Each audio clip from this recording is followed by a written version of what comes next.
inundated. Every week there's somebody there collecting money for some charity, which is fair enough, but it is kind of annoying. There's a complete lack of innovation in the development sector. We're still doing what we did 40 years ago. They don't need our money. They're taking it because we're giving it, but they actually don't need it.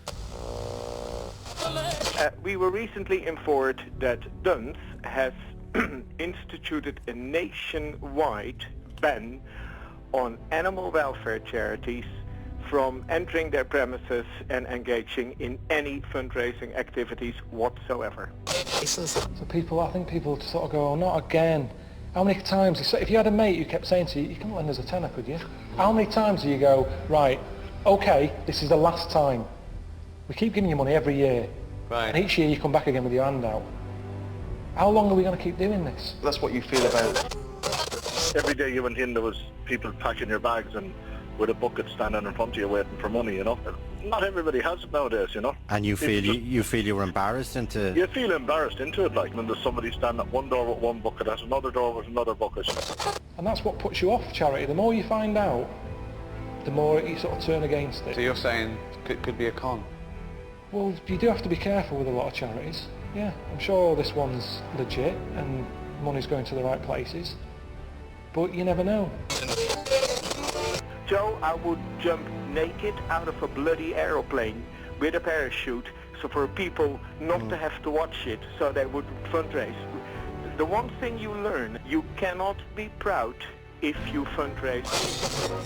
There's a whole new wind of change taking place, and to talk about there being no innovation in 40 years, it's ludicrous. There's a document called the Statement of Guiding Principles for Fundraising, which is put together by the Irish Charities Tax Research Limited, which is an organisation aimed at improving standards. And we're signed up to that, and a lot of charities are signed up to that, and we uphold the principles that are in there. You are not machines, you are not cattle, you are men. You have the love of humanity in your hearts. You don't hate, only the unloved hate, the unloved and the unnatural. Soldiers, don't fight for slavery, fight for liberty. Let us fight to free the world, to do away with national barriers, to do away with greed, with hate and intolerance.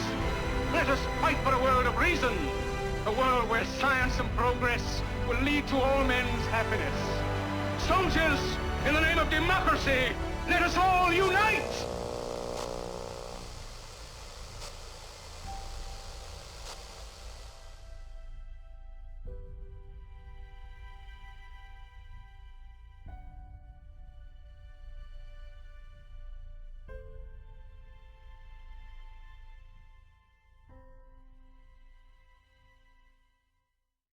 Good morning.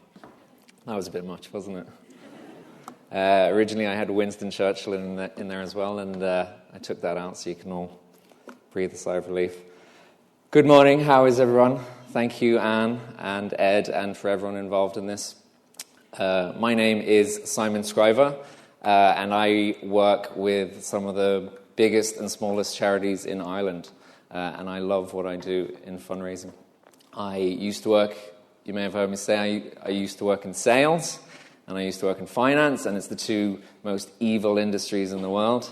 But when you put them together, you get fundraising, which is, to me, the beautiful profession. It's fantastic. I love the people I work with. I love my clients and all the charities in Ireland. Some of them wreck my head. Some of my clients wreck my head. None of the ones that are in this room, obviously. But I know that I wreck their head with my whiny voice and my stupid face. So it's okay. It's okay. But I look up to everyone I work with, and I think what we do is amazing.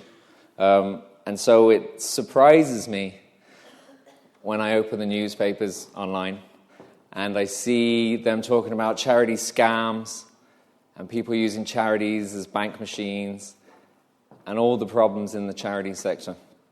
And it surprises me and frustrates me when I look online at the forums, which I know you're not supposed to do, and I see people saying, you're not allowed to cancel Concern direct debits.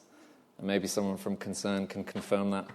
And they say, am I the only person sick of endless Ryan Mellon, Concern, Bernardo's? How does that make you feel when you see that, talking about your organization? People, I work for a charity, and I always tell people, do not donate money to a charity. How does that make you feel? That upsets me and annoys me, and it frustrates me, and I try and get past it, but it's difficult. Last year or the year before, there was a conference a lot like this in Australia, hosted by the Fundraising Institute of Australia, I think it's called. And one of the sessions at that was about legacies. And it was run by someone like Claire, who's running a session on legacies today. And rightly so, the guy running it was talking about legacies. Obviously, you're targeting, you're aiming it more at older people, because these are people who are more likely to be thinking about leaving money to a charity in their will.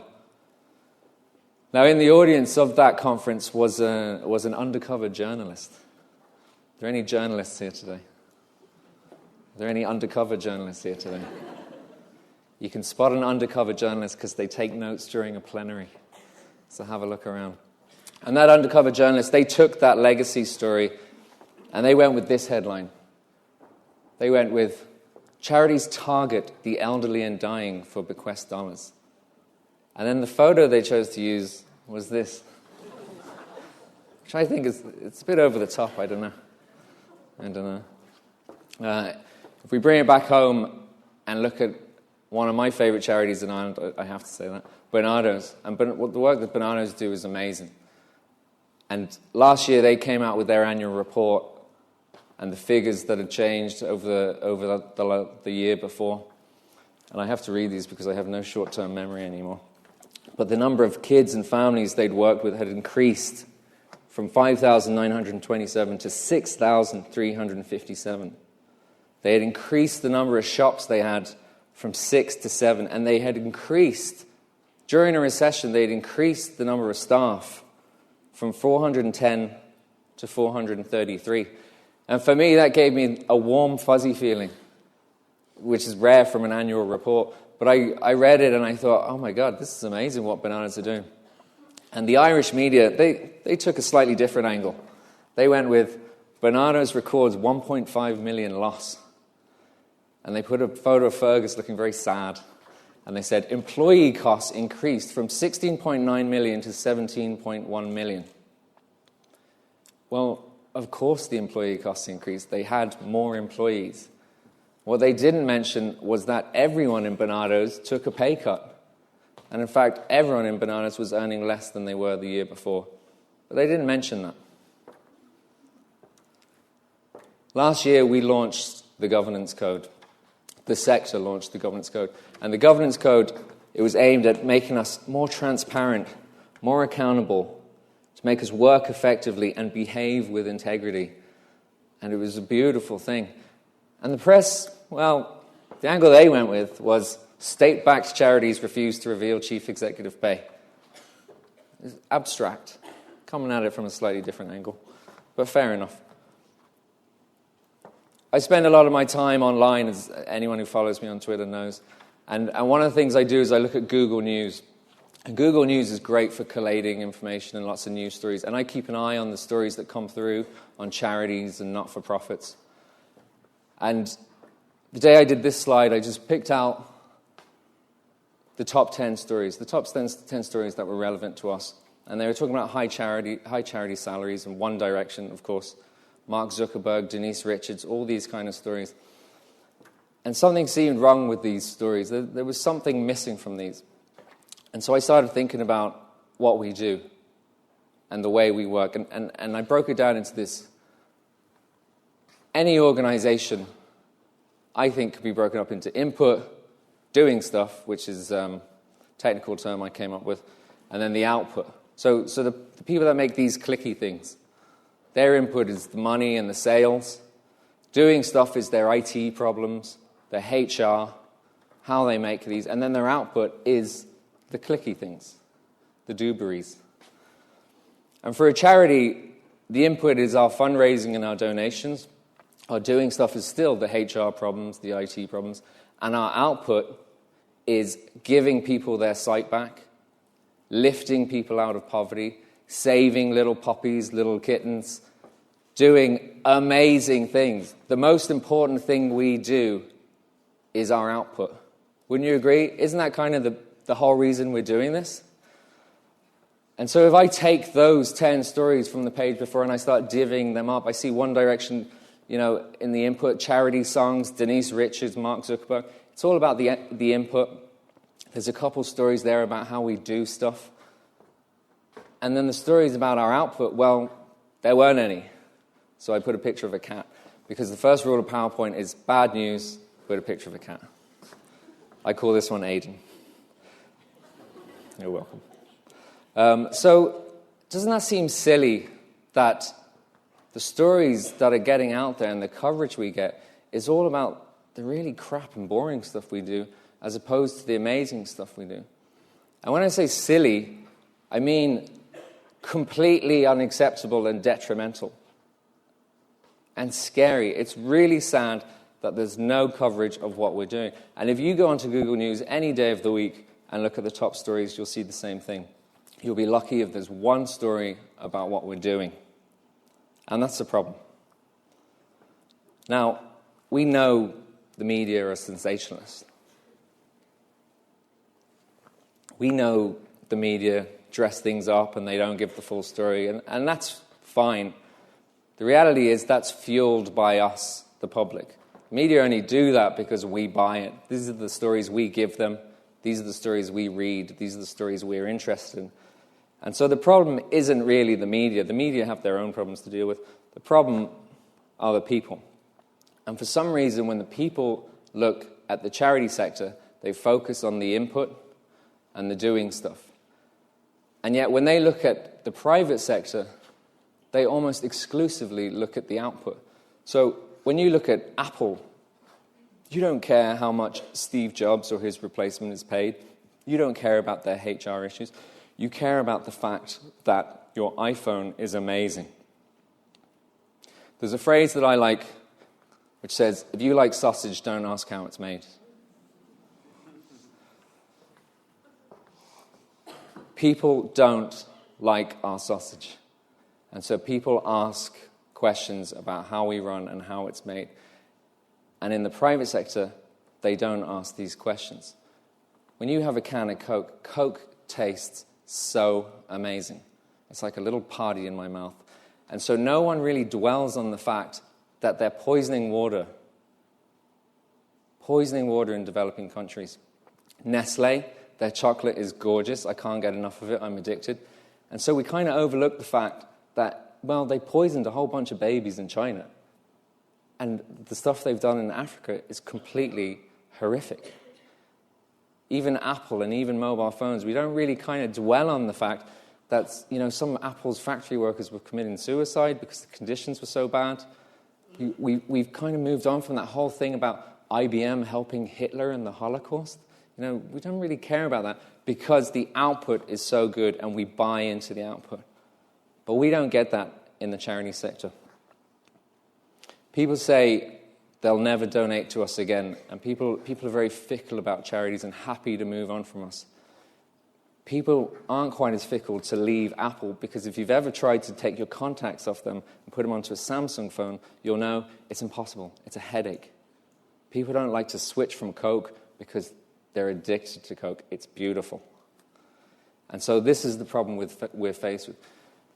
Charities have become indistinguishable to people, and so people are fickle and happy to move between us and happy to turn their back on us if they hear the slightest thing that they're not happy with. And it's for that reason that we're in this together. People pile us all in together, and they say they want to help a cancer charity, they want to help charity in Africa. They don't really buy into us as individuals. And this is one of our weak points, but it's also one of our strongest points, because we work together. And we are a community sector. And that's one of the things I love about it and why I hate finance and sales. The One Foundation at one.org is an organization run by Bono's involved in it, and a bunch of other people. And what they do is they advocate. They work entirely on advocacy. And it was interesting to see that the public turned on them last year because they'd spent a lot of money on these gift hampers that went to the press. And what they were trying to do was get the press to get on their side and start printing stories and start talking about the horrific stuff that's happening in the world. But the press went the other way and they said, One.org are spending too much money on this stuff. And it was interesting to see what was happening online because people started turning on them. And people started saying, I will never donate to One again. And how dare they use our money for this? This is ridiculous. Now, anyone who follows One or gets the emails from One, you'll know that it's almost impossible to donate to One. They never ask for money. There's no donate facility on their website. You can't donate to One. And yet online, the public turned on them and said, I will never donate to them again. No, you won't donate to them again because you never donated to them beforehand. Online is a scary place. Online is a very scary place. And the best advice I got was don't read the bottom half of the internet. That's where all the racist and sexist comments come out. That's all the comments under YouTube. That's all the terrible stuff. But I can't help myself. I have to read that stuff. I love it. And I used to get really upset about it, like the comments I showed at the beginning. It used to really get to me. And then I started to take the piss out of it. I started to mock it. And the way that I get through it, the way that I survive these online attacks of our sector and the work we do, is a little game I call Charity News Article Comments Bingo. And when this conference gets coverage and this gets printed in the newspapers and goes online, probably this weekend, we're going to play this. And we're going to look at these news stories and we're going to see how many of these phrases appear. And these are some of my favorite phrases. Charity begins at home. People love throwing that one out. No one actually knows what it means, but people love saying it. Scam. That word's thrown around. 100,000 euros. 100,000 euros is really interesting. This is the general consensus of this is the cap of what anyone in our sector should be earning. It's funny because in the UK, the cap is £100,000. And in the US, it's $100,000. It's a completely arbitrary figure. It doesn't actually mean anything. The other comments you get, I do my bit. I only support local charities. Transparency. I don't remember exactly, but that's a great one online. We're paying for their fancy cars. Percentage of your donation, we'll get onto that. Regulation. I know someone who used to work for a charity and then there's some outlandish story. Chugger. We'll ignore Chugger. Fancy offices. Guilt trip. I used to give money to blank and then. I'll never donate to you again. Professional beggars. Professional beggars. How does that make you feel?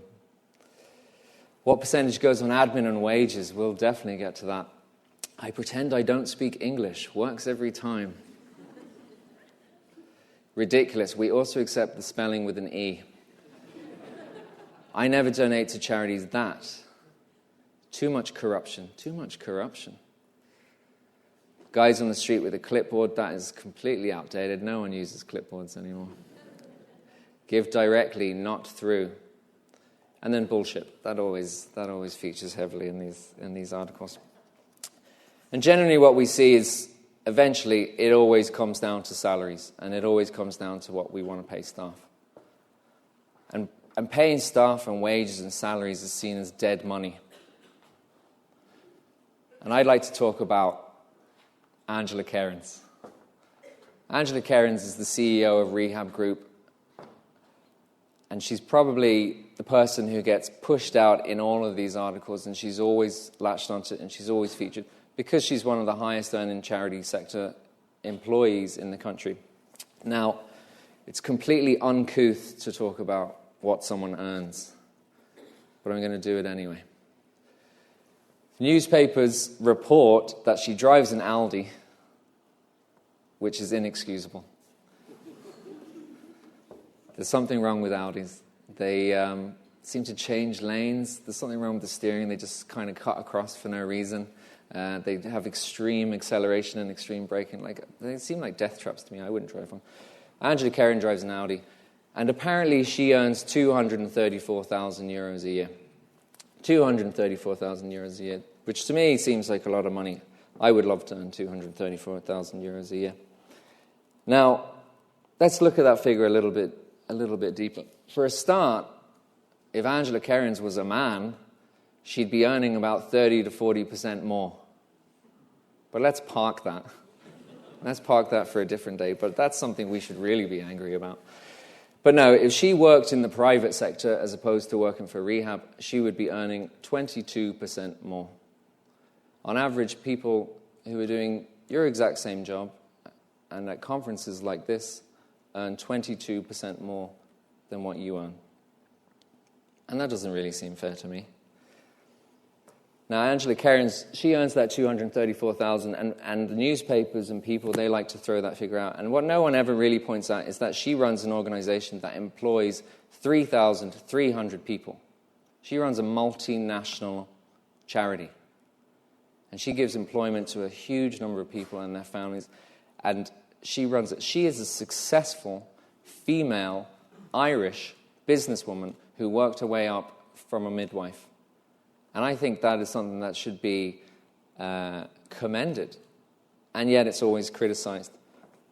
But if we look at the private sector, and the first thing that I did when I saw that 234,000 euros is I tried to find a company of the same size to compare it. And I found a company. I found a company, an Irish company, who employs about the same number of people, called XL Group, one of these random companies that no one really knows what they do. I assume they're damaging something. And the CEO of XL Group earns 7.5 million euros a year. 7.5 million euros a year. And poor Angela Cairns earns 234,000 euros for something of the same size.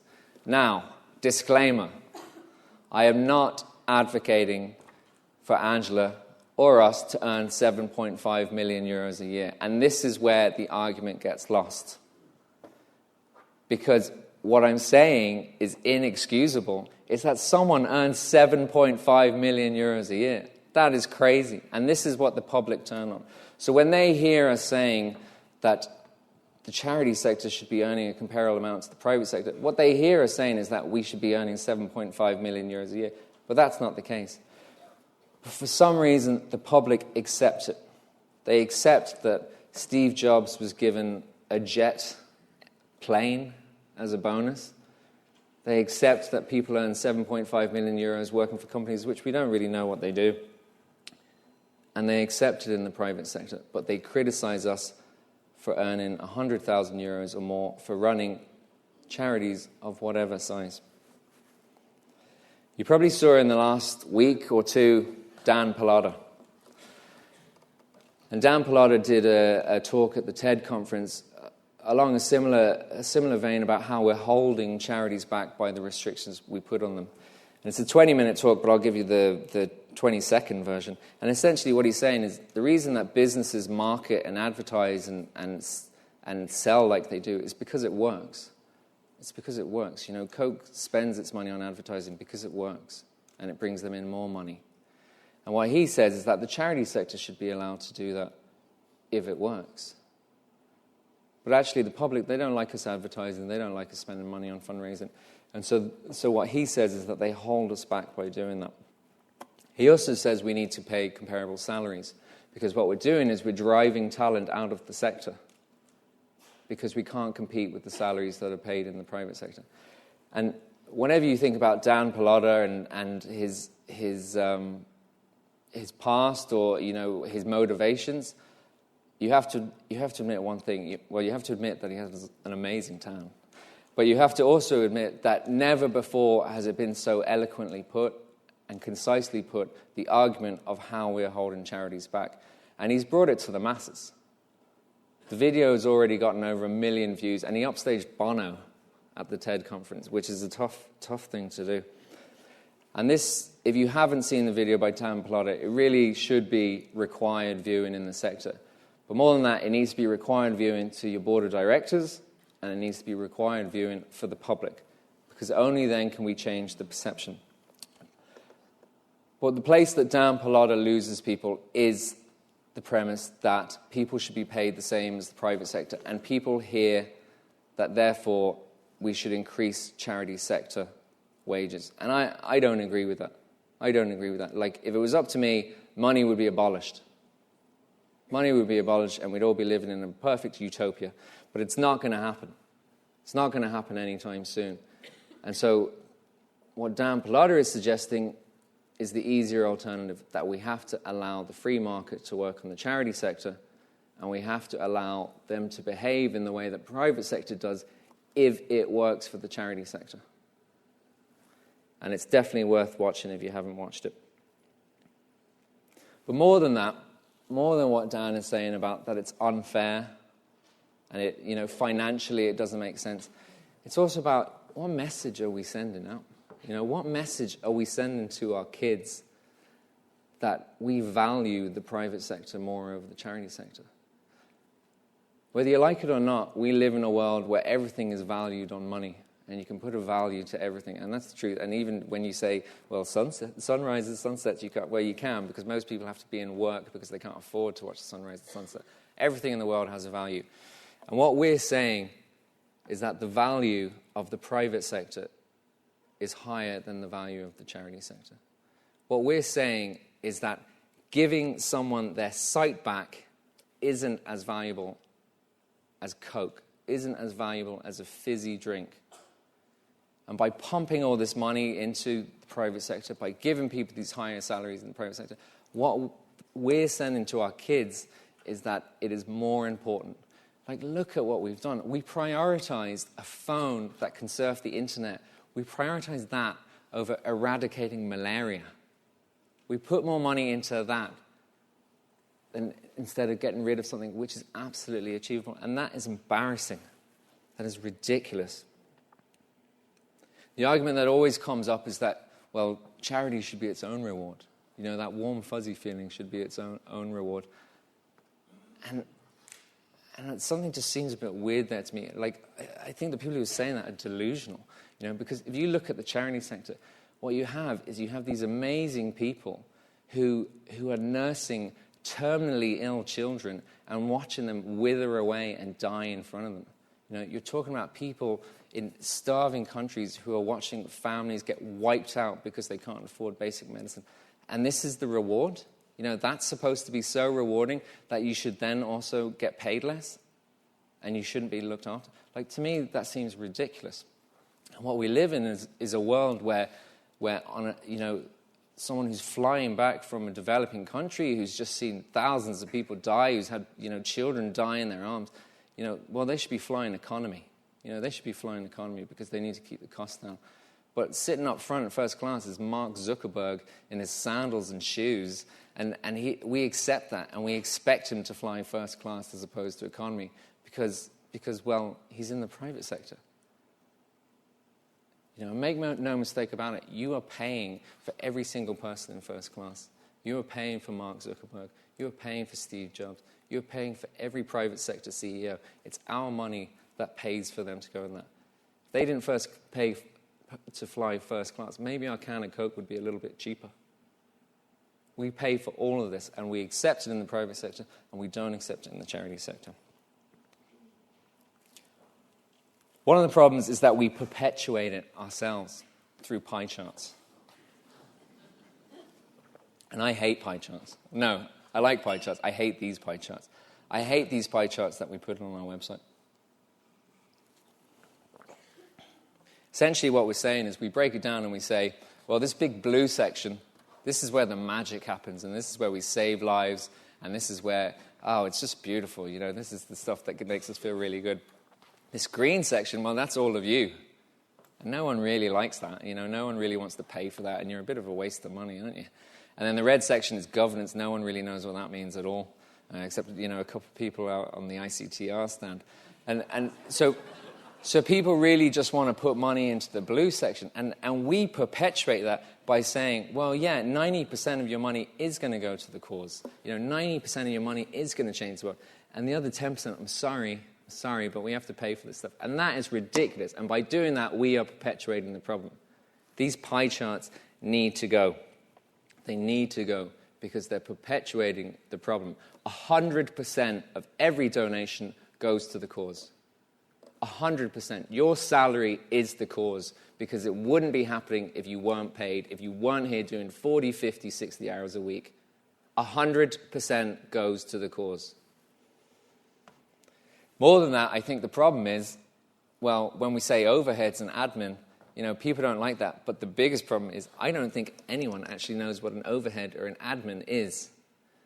And doesn't that seem a bit scary that we're judged by our percentage of overheads and admins? And I don't think the public know what it is. And I actually don't think most people in charities know what is in that little segment. So I wanted to find out.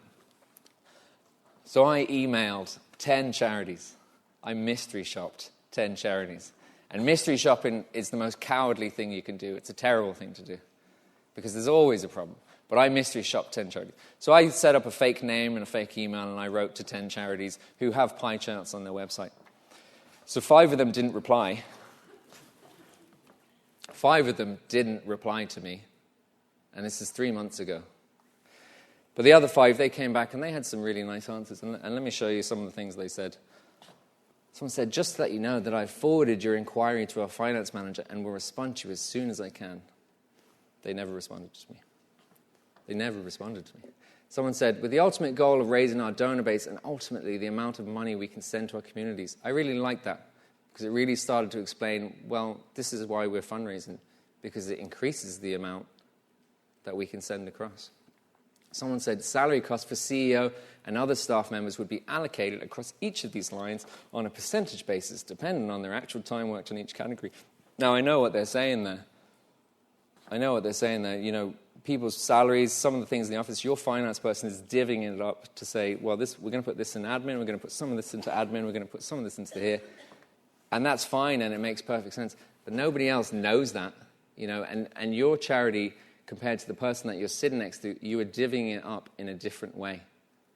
And probably the only person in your organization who knows how they divvied it up is one finance guy, the person who divvied it up. And that is a scary thought, that we're all being judged on this from someone's whim who sat down one day and divvied it all up. So that was the charities. So then I asked the public, and I surveyed the public. Oh, no, sorry, I've got one more response. Someone said, we make our audited financials available to the public, even those with made-up names and emails.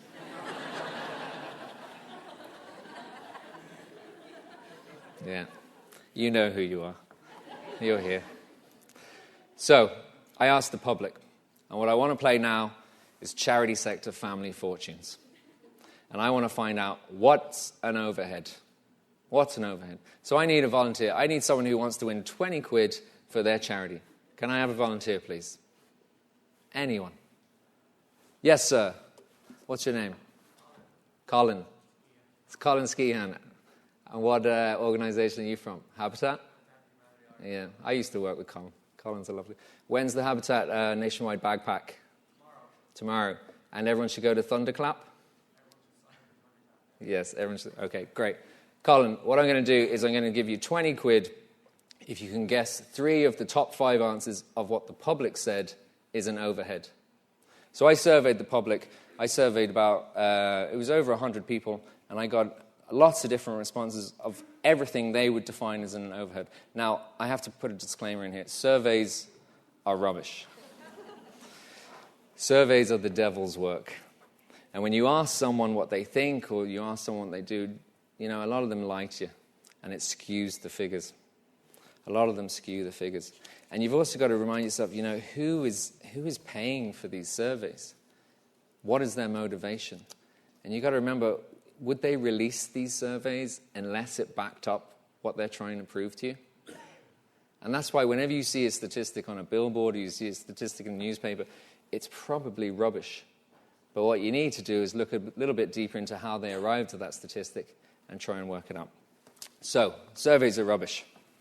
Surveys are used entirely these days by students and people trying to sell you something. So let's look at my survey.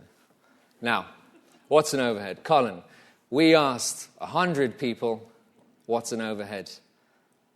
What I want from you is 3 answers. What's the top 3? Wages. Number 2? Rent. Number 3? Advertising. God, he's good. He's very good. I didn't think that anyone would be that good. Now, I'll give you 20 quid if all three of those are in the top 5. Number 5 was travel. Number 4 was utilities. Number 3 was advertising. Number 2 was rent. And number 1 was salaries and wages.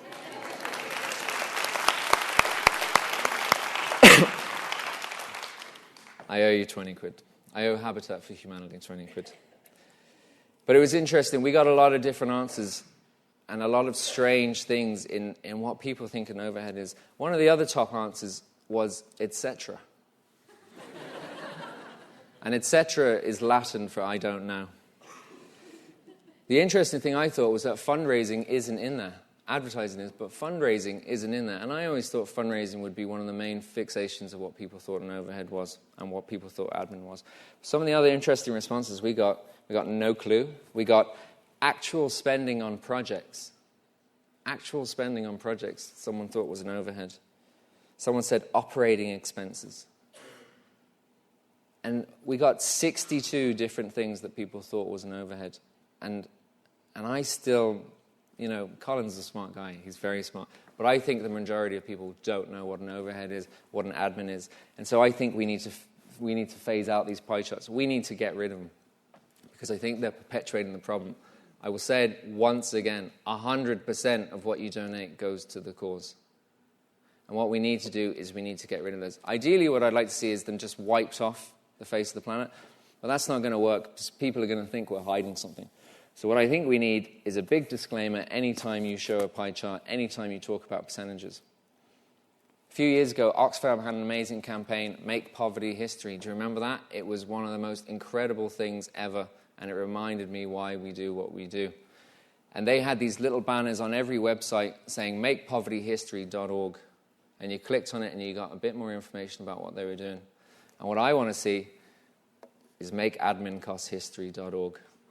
And every time we display a pie chart or we talk about percentages, I want people to be directed to a central place that we all are part of, that we all agree on the wording, where it says, okay, these are the percentages you're looking for, but now let me tell you why they don't make any sense.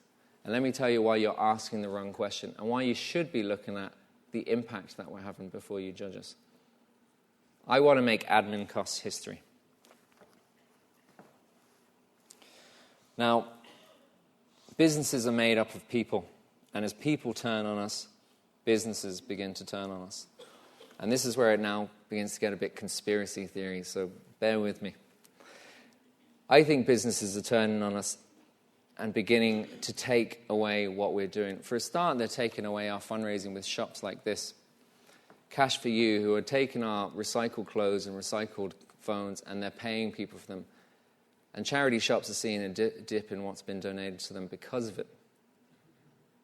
And we as the charity sector, we panic and we say, well, please keep giving us this stuff. But we don't compete, We don't go out and say, well, actually, we'll give you money to give us the clothes and phones. Obviously we don't want to do that, and we hope you're going to donate the money back to us. But we need to start thinking a bit more like businesses and trying to compete with these people. Otherwise, people need money, and they're going to keep using these shops to get an income.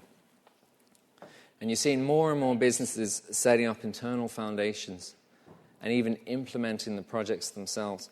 You see people like Google giving laptops to developing countries and giving laptops to schools, where traditionally Google had been giving money to charities who would then do it.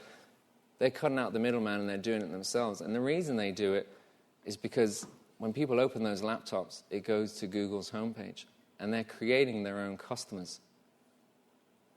So Google is doing this for their own motivations, and we've seen this for years. The reason pharmaceuticals do so much research on cancer, it isn't because if they want to cure cancer because it'll be so nice. That's the side thing.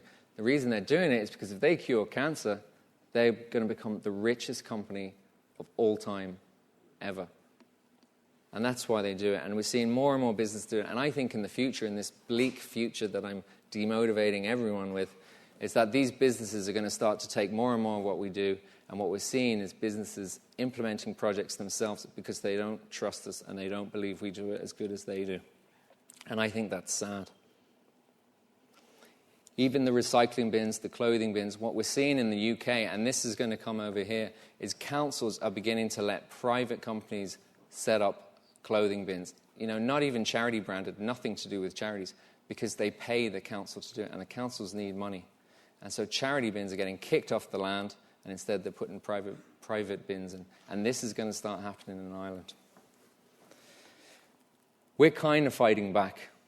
We're kind of fighting back by accident. One of the things we're doing is we set up charity shops and we undercut competitors because we use volunteers. And if you don't have to pay wages, suddenly it becomes a lot cheaper to run a shop. So are you aware that you're driving a few shops out of business? And so the mom and pop store that was selling secondhand books, they can no longer compete with the Oxfams and the Bernardo's shops. And so they're closing down. And so essentially you're putting people out of business. How do you feel about that? I don't know if it's the right thing to do. The other thing we're doing is we're getting Google AdWords free from Google's, which is nice. But what it's doing is it's pushing the prices up for businesses. And so we're fighting back with these businesses, and we don't really know we're doing it, but we're a bit of a thorn in the side of these businesses. And it's a bit strange what's happening out there. Like, I don't like that I've used the word war in the title. I'm a pacifist, but there is a bit of a war going on, and it's going back and forward whether we like it or not. One of the advantages we have is that we use volunteers, but even that's changing in the private sector. Private sector, they call them interns. They call them interns, and they bring in volunteers. And they've started doing this other thing that they call hackathons and things like this. They dress it up and make it sound really cool. Last year, Cadbury's did a hackathon where they got loads of people together, volunteers, and they gave them all the chocolate they can eat. And they made an amazing app for them, and they did all this IT work for them for free. And they're essentially volunteers. And the reason volunteers are going to them instead of us is because it's just so much cooler going to a hackathon than it is sitting in your office stuffing envelopes. I stuffed envelopes before, and I was trained in by Jose. And Jose took an envelope and he put something in it, and he said, "That's how you stuff an envelope." And then he said, "Let me show you another one." I like Jose. So what's going to happen in the future? Let's talk about the future. Now, if 80s movies have taught me anything, and they've taught me everything, the future will be bleak. And there'll be lots of people with their shirts off, dancing to strobe, heavy, hardcore music. All the charities will be driven underground. Sylvester Stallone and Wesley Snipes will be there. But all charities will be driven underground. Charity is already becoming a bit of a taboo word. And these charities will be replaced by social enterprise and ethical businesses. So these businesses who appear to be donating, 20% of their time to making the world a better place, but mainly because it's good for their bottom line. And charities will be phased out. And I believe charities are doomed. I believe charities are doomed if we carry on the way we're going. And I believe if we carry on the way we're going, we'll all be out of a job and the good work we do will be destroyed. So have a good day, everyone. Enjoy this. No.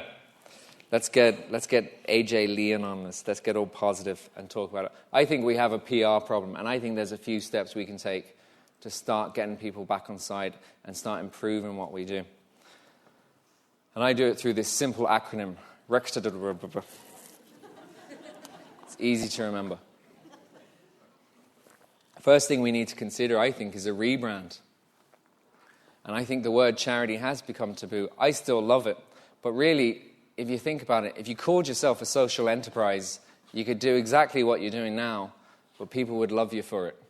And they'd allow you to spend money, and they'd allow you to invest, and they'd allow you to do amazing things. So I think that's worth considering, just pretending you're a social enterprise, because in essence it's the same thing. But I don't like that. I like charities. I think it's a beautiful word. I think it's a beautiful thing we do, and I want to save it. When the milk industry was suffering in America, they went out with a campaign called Got Milk, and they got people to start drinking more milk. And it was all the dairy producers and all the farmers and everyone in the industry got together and they promoted milk.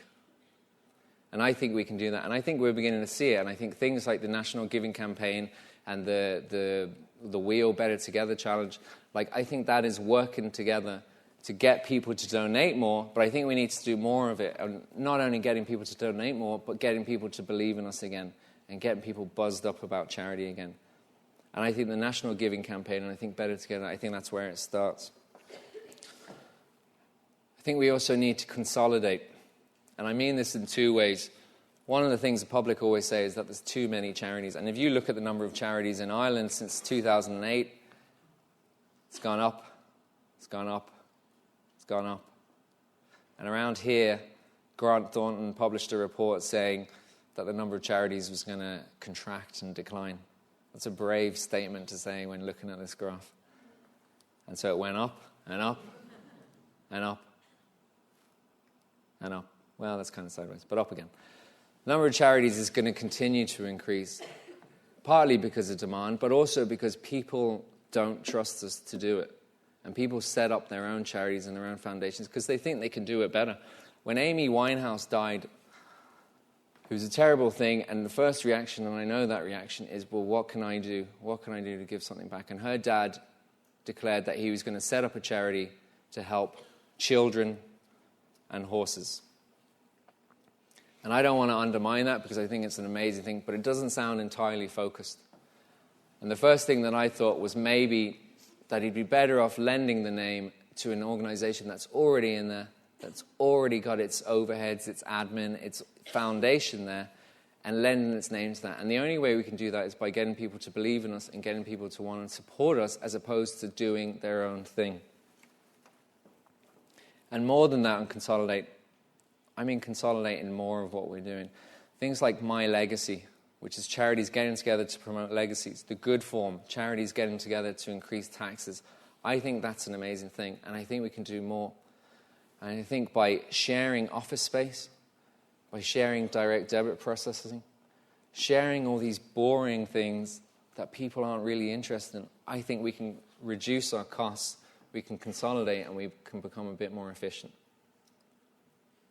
The Good Form is out in the what's it called? Foyer? I don't know. It has a stand. You should definitely talk to them. The other thing I think we need to look at is transparency. And we're kind of transparent, but we're not really. You know, we say we're transparent, and most of us publish our accounts. But, I mean, these admin costs and these pie charts, I think they're a bit misleading. And I think sometimes we're a little bit misleading with our transparency. Now, one of the most amazing charities in the world, and you're going to get sick of them by the end of the day because everyone's always going on about how great they are. They're so annoying because they're so good and everyone keeps raving about them, is Charity Water. And one of the coolest things that they did was when they were drilling for water in Central African Republic, and the drill broke and it didn't work and it all fell apart and loads of money was wasted. And the first thing they did was they made a video and they put it out to all their supporters saying they messed up and it didn't work. And that was beautiful. That was a level of transparency that got people to trust them.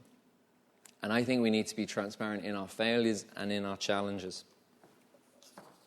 And Charity Water is really one to look at. They're amazing. And this guy, Scott, I hate him. I hate him because he's so good. He's so good looking and everything. Look at him. I picked a really unflattering photo of him. And he's all like, yeah, on my birthday, I got all my friends and I raised $20,000. And I was like, yes, Scott, I don't have any friends. Thank you. Unbelievable. Unbelievable. So I think we have an option in transparency. I think we can either, behave like the private sector and say, well, this is our sausage. Don't ask how it's made. Don't worry about it. Just look at the end result. Or I think we can be uber transparent, and I think we can be totally over the top. And when someone donates €100, what I'd like to see is, okay, you donated €100. €1 of that is going to go to Doris. It's going to go to Doris's salary. And Doris has 2 kids and she likes X Factor. And do you know what else we're going to do? We're going to spend 20 cents of your donation. We're going to spend it on toilet paper because we need it in the office because we're human beings.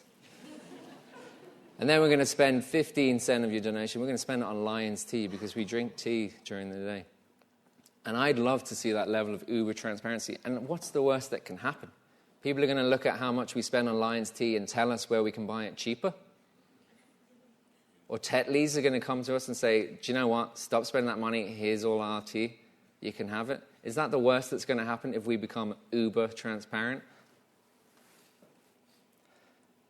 One of the coolest things that Greenpeace did when they launched the new Rainbow Warrior is they not sold, but they allowed you to donate to every item on the ship. And I bought a spatula. I bought a spatula because I grew up as a big fan of Weird Al Yankovic, and I like spatulas. And also because I'm a cheapskate. But I liked that. I liked that it was like, you can pay for a spatula. We are humans. We need a spatula to flip our soy milk pancakes. And this is what you can pay for. You know, I think if we explain to donors, they won't mind paying for our Christmas parties. They won't mind paying for our toilet paper. They won't mind paying for our spatula. Because it shows we're human and it shows we need that. And if we're showing them what we're achieving by being human and doing what we do, people will pay for anything. And I think we need to be uber transparent. I also think we need to destroy overheads. And what I mean is the admin costs. I think if you have a pie chart, please reconsider it. I think get rid of the pie chart. But I also think let's start a dialogue of working together to tell the public in a central place why pie charts are rubbish, why the percentage breakdown doesn't work, why a lower overhead and a lower percentage on wages doesn't necessarily mean a better charity, doesn't mean you're improving. I mean, you know, would you rather have a doctor who's paid 20,000 euros operating, cutting your eyes, or would you rather have a doctor who charges 100,000 euros? We need to explain to the public that this concept of admin costs and overhead, it doesn't make any sense. We need to destroy overheads, and that's about as aggressive as I get. Destroy. I think we need to defend the sector. And we defend ourselves when our names crop up, but usually we leave Richard Dixon and Fergus Finlay to go on the radio, and the rest of us kind of keep our head down and hope it just kind of goes away.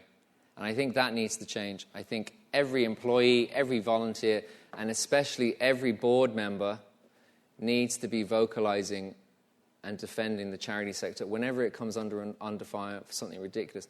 I don't mean defend the sector when there's a fraudulent charity out there or when something bad happens, but I think when we're getting attacked on ridiculous things like overheads, we, 300 people, need to defend the sectors. We need to say to the naysayers, nay. Naysayers, nay. We say nay to you, naysayers. I think we need to work harder. I think we need to work harder, and no one likes to be told they need to work harder, but I include myself in this. And what I mean by this is, last year when the government opened consultation on the tax relief process, they essentially went out to the public and they went out to us. And how many people are in this room? Maybe 300? And they asked us, okay, how much money should we give you back on your donations? And it was weird. The government asked us, how much money should we give the sector? And they opened it up to the entire population of Ireland to tell them how much, what percentage they should give back to us. How many people responded to that question? They received 61 submissions. 61, and I was one of them. There's 300 people in this room. There's 8,000 charities. What's the wheel statistic? 100,000 people work in the sector, and we got 61 responses. It is ridiculous. But having said that, we need to be positive, and I'm not very good at being positive, but I'll try. We need to remember what we're doing is amazing, and we need to remember that we are giving people their sight back. We are lifting people out of poverty. We are saving puppies and kittens. We are changing people's lives, and it's amazing. And people write off things like Live Aid saying it didn't work, and they write off charities saying they're not working. That is rubbish. It is absolutely working, and we need to show that it's working. And we need to remind ourselves, and we need to pat each other on the back. We need to go. We have fundraising award ceremonies because what we are doing is amazing. And I love this photo. This is an amazing photo from VJ Day. And the best thing about this photo, this is a beautiful photo. This is the kind of, the kiss, that kind of kiss that doesn't really happen anymore, except in your kitchen. No one does it in public anymore. But the best thing about this photo is they tried to recreate it. Life magazine tried to recreate it. And they asked these two people to come forward. And 11 men and 3 women came forward saying it was them. It's brilliant. Finally, we need to be better. And we need to raise our game. Do you see what I did there? I weaved it back. Like a rich tapestry, I weaved it back to the theme of the conference. We need to raise, our game. We're all here to raise colon our game, and even the speakers here, they devote their time to raise coloning their game. And we need to be better. We can be better, and we need to allow it. And the most dangerous person at this conference is the person who's not going to change anything. The person who comes from this conference and says, well, we already do all of that. No, you don't. I guarantee we don't do all of this. So we need to be better. We need to get more out of this. As a fundraiser, the key thing is to always tell a personal story. And that's how we manipulate people, isn't it? We tell personal stories. So let me tell you my personal story. When my dad was diagnosed with leukemia a few years ago, it was obviously awful. And he was sick up and down for 3 years before finally it devoured him and it killed him. And it killed me, and it turned me into the cynical shell of a man you see before you. Basically, I went into bed, and I got into bed for literally 3 weeks. And I don't mean literally the way most people use it. I mean literally. And when I finally got out of bed, I had trouble walking because I hadn't walked for 3 weeks, and I limped for about a week or two afterwards. And it destroyed me, and it destroys me to this day. But eventually, you start to get on. And as a fundraiser, the fundraiser kicked in. And I started thinking about, all the work the charities do in terms of reducing smoking, all the work charities do in terms of leukemia research, all the work charities do in terms of cancer research. And I thought, do you know what, the fundraisers, people fundraising for this kept my dad alive for 3 years. And if he had gotten sick 10 years earlier, he wouldn't have lasted 3 years. And if he had got sick 20 years earlier, he probably wouldn't have lasted a few days. And fundraisers did that. Fundraisers did that. They raised the money that allowed the research, that allowed the promotion for anti-smoking, that did all this, and bought me 3 years with my dad before he died after he was diagnosed. Then the cynic in me kicked in. And I started thinking, well, if some fundraiser somewhere had have worked a little harder and been a little better, they might have bought me one more day. And they might have bought me one more week, and they might have bought me one more year. Because it'll happen. It'll happen. And that's what we have to remember. We are changing things. And the better we fundraise, the sooner things will happen and the more will happen. And so we need to work harder. We have a huge responsibility on our shoulders in that we dictate how much money gets into producing that end product. And so it's up to us. The responsibility is huge, and it's scary, but it's also what makes this the best job you could possibly do. I love fundraising, and I love the responsibility, and I love conferences like this. And I look forward to talking to everyone throughout the day. I hope you have a great day. Thank you very much.